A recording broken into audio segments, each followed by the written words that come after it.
Salam sejahtera, terima kasih karena bersama dengan saya di Nazlin Unity Channel.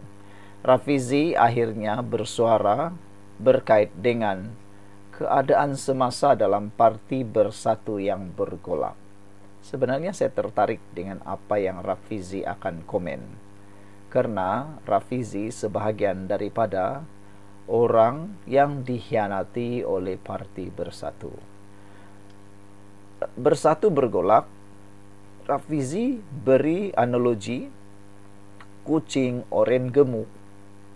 Enggan mengulas lanjut mengenai pergolakan yang melanda Bersatu, ahli Parlimen Pandan Rafizi Ramli bagaimanapun menggunakan analogi daripada video kucing oren gemuk bagi menggambarkan kontroversi tersebut.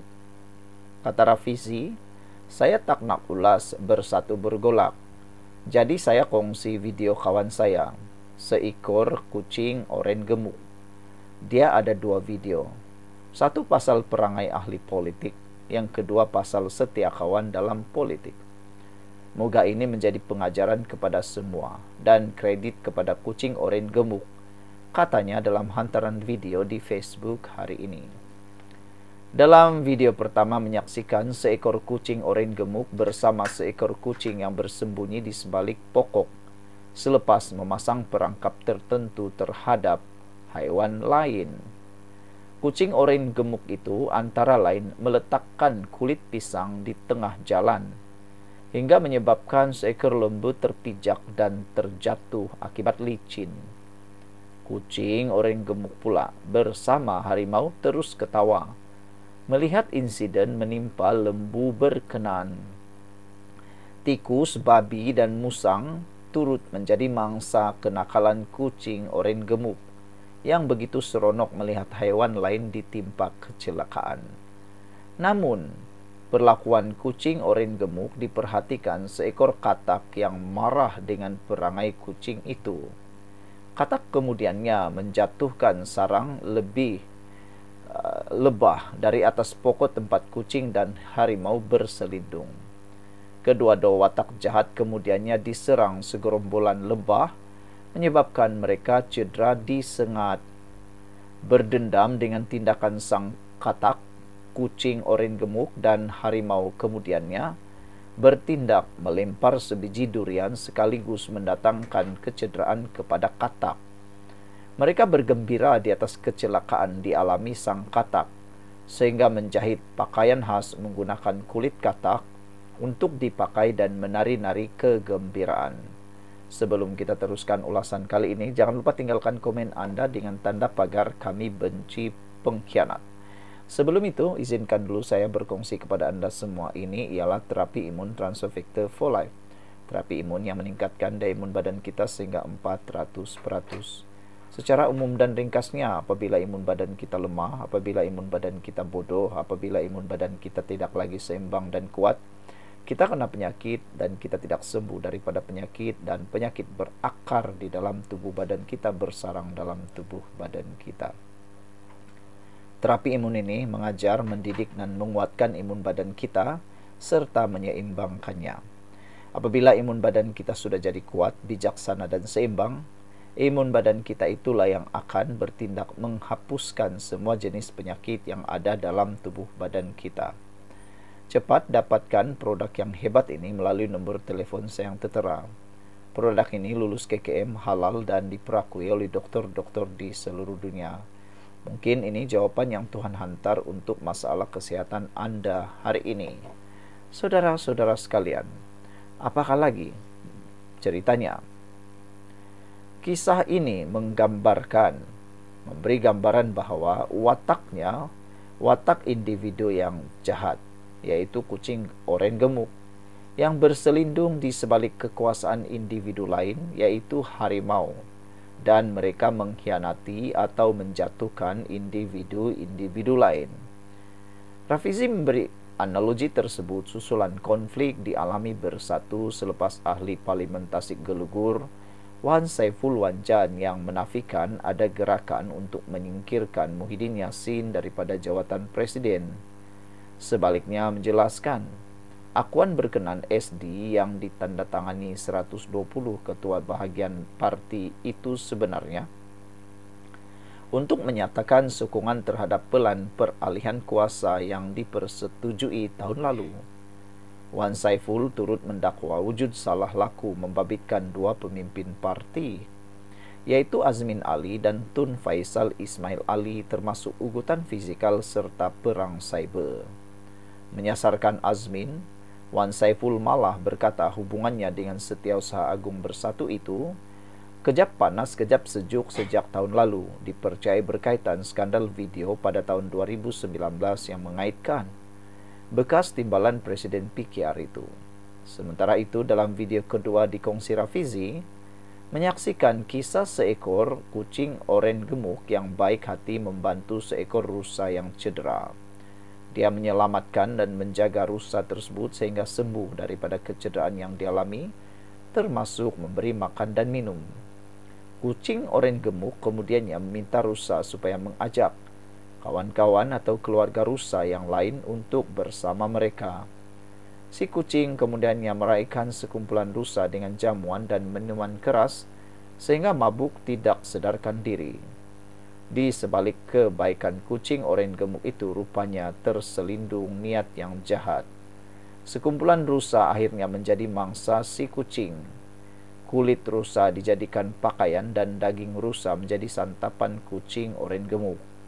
Kisah itu memberi gambaran betapa wujudnya watak individu yang memperlihatkan kebaikan. Namun di sebalik kebaikan untuk dia mempunyai niat tidak baik dan menunggu waktu yang sesuai untuk menikam orang yang memberi kepercayaan kepadanya. Sekian untuk kali ini. Jangan lupa tinggalkan komen Anda. Bye-bye. Hello guys, ini ialah walkie-talkie Bofeng BF888S. Dapatkannya di Shopee, murah. Guys, ini ialah headphone Onikuma K2 Pro. Hebat, luar biasa, cantik dan murah. Dapatkannya di Shopee. Guys, ini ialah powerbank Mozom PB149. Murah, hebat, dan dapatkannya di Shopee sekarang. Guys, ini ialah Shocks Open Swim Pro. Headphone yang hebat, kualiti hebat, tahan air. Dapatkannya di Shopee. Guys, ini ialah headphone One Audio E70 Fusion. Dapatkannya di Shopee, murah sekarang. Salam sejahtera. Selepas satu tular berkaitan dengan rasuah membabitkan ratusan juta dikaitkan dengan timbalan Ketua Menteri Sabah Jeffrey Kitingan, ini jawaban Jeffrey akhirnya. Sabah untuk orang Sabah, Kitingan Jabar Putrajaya dan GRS. Berpuluh tahun di label Raja Katak politik Sabah, pemimpin yang sering melompat parti yaitu Jeffrey Kitingan sekali lagi menjadi tumpuan. Di Kuala Lumpur, pemimpin persekutuan sejak sekian lama melabelnya dengan pelbagai gelaran daripada pengkhianat hingga oportunis. Baru-baru ini, Perdana Menteri Anwar Ibrahim pula menyindir secara tidak langsung tentang berbilion ringgit yang dicuri dan pemimpin korup hanya sehari selepas ahli perniagaan Albert T menyiarkan video yang mendakwa Jeffrey menerima 1,78 juta ringgit. Namun, timbalan Ketua Menteri berusia 75 tahun itu tampak tidak gentar. Sebaliknya, dia terus memperkukuh gerakan politiknya. Kitingan pada hari Malaysia 16 September lalu melancarkan gerakan keadilan untuk Sabah, Justice for Sabah di Batu Sumpah, Keningau, yang membawa aspirasi 6 dekad janji dimungkiri dan pengabaian oleh Putrajaya, serta menandakan pendiriannya agar hanya parti tempatan memerintah negeri itu. Kemunculan gerakan ini berpotensi menggoncang Gabungan Rakyat Sabah GRS, gabungan yang turut dibentuknya. Dengan Jeffrey memberi isyarat akan keluar daripada GRS jika gabungan itu memberi terlalu banyak ruang kepada PH. Sebelum kita teruskan ulasan kali ini, jangan lupa tinggalkan komen Anda dengan tanda pagar Kami Sayang Malaysia. Adakah Jeffrey Kitingan akan keluar daripada parti ataupun daripada gabungan Pakatan Harapan? Adakah Jeffrey Kitingan sekali lagi akan buat lompat parti? Sebelum kita teruskan ulasan ini, jangan lupa tinggalkan komen Anda dan izinkan saya kongsikan dulu kepada Anda semua, ini ialah terapi imun Transofector for Life. Terapi imun yang meningkatkan daya imun badan kita sehingga 400%. Secara umum dan ringkasnya, apabila imun badan kita lemah, bodoh dan tidak seimbang, kita kena penyakit dan penyakit berakar di dalam tubuh badan kita. Imun badan kita tidak bertindak, tidak dapat lagi bertindak menghapuskan semua jenis penyakit yang ada dalam tubuh badan kita. Apabila imun badan kita melalui terapi imun ini diajar, dididik dan menjadi seimbang kuat, kita sembuh daripada semua jenis penyakit kerana imun badan kita yang sudah jadi kuat bijaksana lah yang menghapuskan semua akar penyakit yang ada dalam tubuh badan kita. Cepat dapatkan terapi imun Transofector for Life ini melalui nombor telefon yang tertera. Produk ini lulus KKM, halal dan diperakui oleh doktor-doktor di seluruh dunia. Jika Anda sudah berdoa bertahun-tahun untuk masalah kesihatan Anda, mungkin ini jawaban kepada masalah kesihatan Anda, tuan-tuan dan puan-puan. Tuan-tuan dan puan-puan, yang menjadi menariknya tentang gerakan Jeffrey Kitingan ini wawancara yang menjelaskan pendiriannya meskipun mengundang tekanan penuh Putrajaya yang didakwanya menggunakan isu rasuah untuk memaksanya tunduk. Soalan kenapa perlu lancar Justice for Sabah? Apa intipati perjuangan ini? Kata Jeffrey, Malaysia dibentuk 62 tahun lalu. Sehingga kini perjanjian Malaysia belum ditunaikan. Bukan itu sahaja, banyak hak kami juga telah dicabuli. Selama bertahun-tahun kami dilayan secara tidak adil. Contohnya, hak perlembagaan mengenai hasil negeri yang termaktub dalam Perlembagaan Persekutuan pun tidak pernah dipenuhi, katanya. Jadi kemana wang itu selama ini? Keadaan itu menjadikan kami terlalu bergantung kepada kerajaan persekutuan untuk kewangan dan pembangunan. Hasilnya kami kekal mundur, kekal miskin. Pada saya itu satu ketidakadilan. Bukan itu sahaja, kata Jeffrey. Mereka juga secara tidak berperlembagaan mengambil sumber asli kami, minyak dan gas. Adilkah hanya beri kami 5%? Adilkah bila berlaku nahas pesawat, seminggu selepas itu mereka datang semula dan minta Ketua Menteri baru menandatangani perjanjian? Adilkah mereka minta tanda tangan dan arahkan negeri jangan kutip royalti? Adilkah negeri tidak diberi walaupun 5%? Adilkah hak perlembagaan dan sumber asli kami dilanggar? Sudah tentu tidak adil, kata Jeffrey lagi. Adilkah mereka campur tangan dalam politik kami? Bagaimana boleh arah polis tutup pintu istana yang dipertua negeri Sabah untuk menghalang pemenang daripada mengangkat sumpah? Perkara ini berlaku bukan sekali, bukan dua kali, tetapi beberapa kali, kata Jeffrey Kitingan. Adilkah kerajaan persekutuan datang ke sini, ketepikan perlembagaan kami, kemudian laksanakan sistem giliran Ketua Menteri?